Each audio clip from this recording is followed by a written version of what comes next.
Alors on passe au troisième point qui est l'outillage et le matériel indispensable pour la réussite de votre autoconstruction. Donc on les a recensés en trois catégories principales. Donc vous avez déjà les outils et le matériel de base, donc ça regroupe tout ce qui est outils électriques, outillage à main et les outils de mesure. Donc rapidement en outils électriques vous avez bien sûr la visseuse, sûrement l'outil le plus utilisé du chantier. Ensuite tout ce qui est scie, donc scie circulaire, grande ou petite taille, scie sauteuse. Et c'est à peu près tout pour la partie électrique, donc ça peut paraître peu, mais encore une fois, nous, on se focalise sur l'essentiel, qu'on considère comme indispensable. Et en tout cas, nous, ça nous a suffi. Après, vous avez tout ce qui est outillage à main, donc c'est tout ce qui est marteau, etc., cutter, ciseaux à bois, etc., scie, etc. Et ensuite, tout ce qui est outils de mesure. Donc vous avez évidemment un niveau, une règle en métal et un mètre. Ensuite, vous avez tout ce qui est, donc en deuxième, les outils spécifiques en fonction de chaque métier.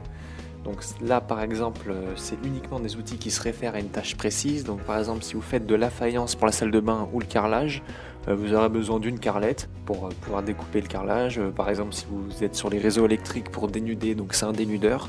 Donc voilà, c'est vraiment les outils spécifiques en fonction de chaque métier. Donc beaucoup plus faible par rapport aux outils et au matériel de base. Et en dernier on a recensé le gros outillage. Donc c'est tout ce qui est plus à louer.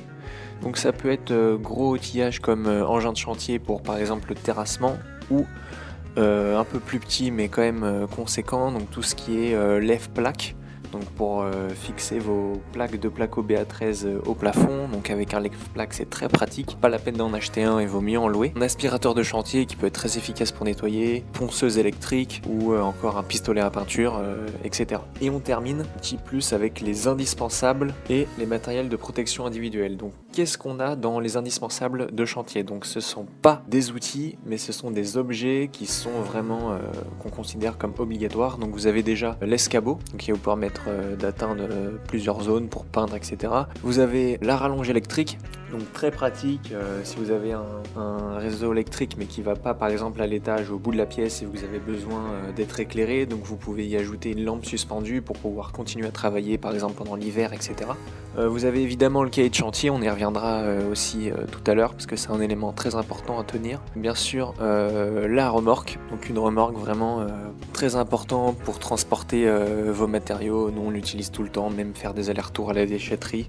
Donc au niveau du transport, du traitement des déchets, c'est très avantageux. Et pour finir, avoir un bon établi. Donc on n'y pense pas forcément, mais c'est assez important. Donc ça va vous permettre de ranger tous vos matériaux. Donc nous, je vous montre une photo. On a pris deux tréteaux, deux planches pour avoir deux niveaux. Chaque objet est rangé donc à sa place. On a à la fois des caisses et des seaux. Donc gardez vos seaux à enduit, ne les jetez pas tous. Et ça nous permet de à la fois travailler et de ranger tous nos outils. Donc c'est très pratique, on sait exactement où ça se passe et on gagne comme ça en productivité. Et pour finir, vous avez le matériel de protection, donc aussi très important. Donc là, c'est tant pour votre confort, pour votre santé. Donc par exemple, pouvoir trouver des gants, des lunettes, donc ça basique mais indispensable. Pour tout ce qui est peinture, etc., une charlotte et un masque. Donc un masque avec filtre rechargeable, voilà, pour vous protéger des particules fines. Vous avez aussi des combinaisons avec des genouillères et bien sûr une trousse de secours. Donc pour tout ce qui est outillage et matériel indispensable,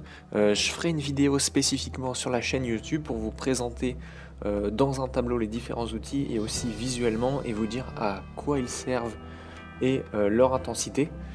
Parce qu'on considère que c'est un chantier par exemple qui dure 2 ans, c'est quand même un aspect primordial et surtout qu'au niveau du coût, donc nous ça nous est revenu à peu près, enfin on les avait déjà mais on a estimé que ça revient à un peu moins de 3% de la totalité du coût du chantier, donc terrain plus construction. Donc 3% c'est peu, c'est pour ça qu'on vous conseille de vous équiper convenablement, surtout pour les outils électriques et le matériel de base. Ne prenez pas de sous-marque ou le premier prix parce qu'en vous lançant dans cette aventure ou peut-être que vous êtes déjà en train de réaliser votre autoconstruction, le but c'est d'être productif, précis et surtout de ne pas se fatiguer.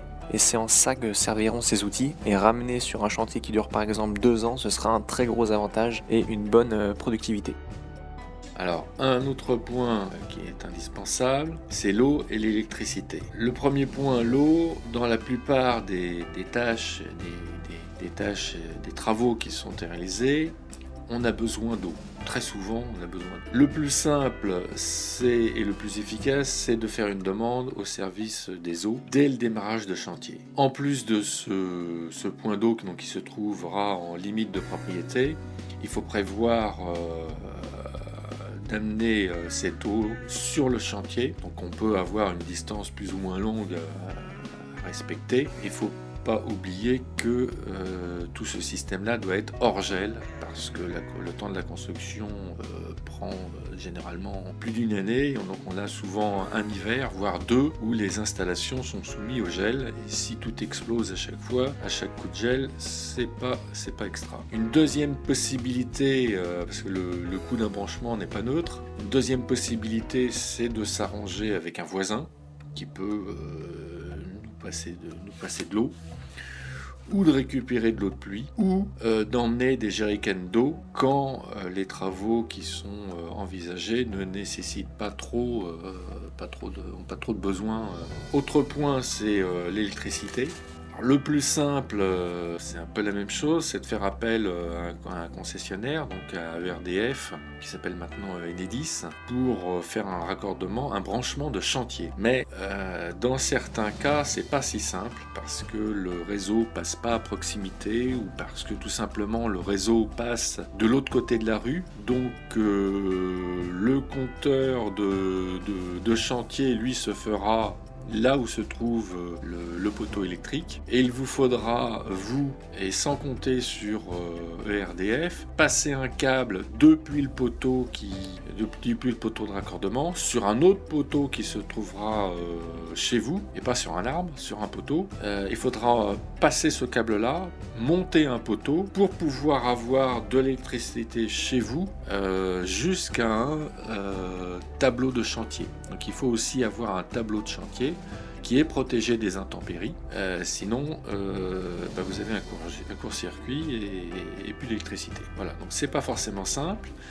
Et là encore, vous avez la possibilité, si vous avez un voisin sympa, de s'arranger avec un voisin pour avoir de l'électricité. Une autre alternative, mais qui est moins confortable, c'est d'avoir du matériel électroportatif. Donc à condition de ne pas avoir de trop gros travaux non plus, parce que le matériel électroportatif n'a pas une puissance forcément très forte, ou avoir du matériel thermique, donc qui marche avec de l'essence. Il y en a peu, mais c'est aussi une autre alternative. On a aussi la possibilité d'avoir un groupe électrogène, mais l'inconvénient c'est que c'est bruyant, c'est lourd, et il est difficile de le laisser sur le chantier sans surveillance, car ce sont des appareils qui sont facilement volés. Donc ça, ce sont les différentes pistes pour avoir de l'énergie, de l'électricité sur le chantier.